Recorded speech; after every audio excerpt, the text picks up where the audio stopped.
மட்டக்களப்பு மாவட்ட பாராளுமன்ற உறுப்பினர் இரா சாணக்கியன் நேற்று யாழ்ப்பாணத்தை நோக்கி செல்லும் வழியில் மிகிந்தலை எனும் பிரதேசத்தில் உள்ள பௌத்த விகாரையின் விகாராதிபதியின் விசேட அழைப்பின் பேரில் அவரை சந்தித்துள்ளார். இதன்போது குருந்தூர் மலையில் நடந்த மிக முக்கியமான விடயத்தை பற்றி அவர் பாராளுமன்ற உறுப்பினருக்கு தெரிவித்துள்ளார். குருந்தூர் மலையில் அண்மையில் ஒரு விகாரை கட்டப்பட்டது. இதன்போது அதனை அண்மித்த காணிகள் மற்றும் நிலங்கள் தனிநபர்களினால் கையகப்படுத்தப்பட்டது. இந்த விவகாரம் தொடர்பில் நீதிமன்றத்தில் வழக்கு பதிவு செய்யப்பட்டது. அதனை ஜனாதிபதி சட்டத்தரணியும் முன்னாள் பாராளுமன்ற உறுப்பினருமான MA சுமந்திரன் வாதாடி இருந்தார் என்பதும் குறிப்பிடத்தக்கது. இந்த சந்திப்பின் போது விகாராதிபதி எழுத்து மூலம் ஒரு கடிதத்தினை பாராளுமன்ற உறுப்பினர் வழங்கியுள்ளார்.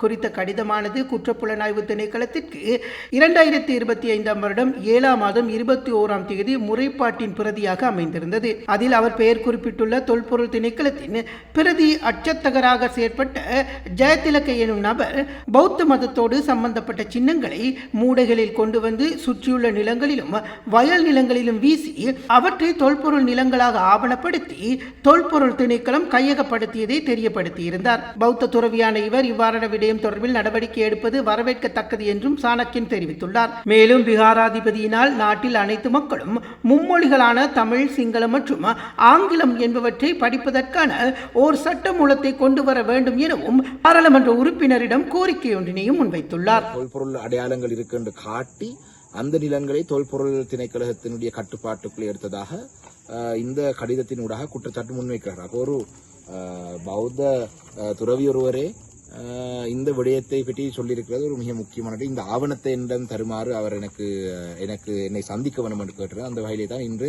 யாழ்ப்பாணத்துக்கு போகும் பொழுது அவரை நான் சந்தித்திருக்கிறேன்.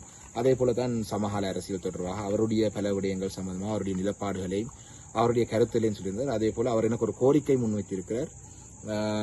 இந்த நாட்டிலே எல்லா மக்களுக்கும் சிங்கள மொழி, தமிழ் மொழி, ஆங்கில மொழி 3 மொழிகளையும் கட்டாயமாக ஒரு சட்டமூலமூடாக கொண்டு வந்தால் கட்டாயப்படுத்த வேண்டும், அவர்களை படிப்பிக்க வேண்டும் என்றதையும் செய்ய சொல்லி அவர் ஒரு கோரிக்கை முன்வைத்திருக்கிறார்.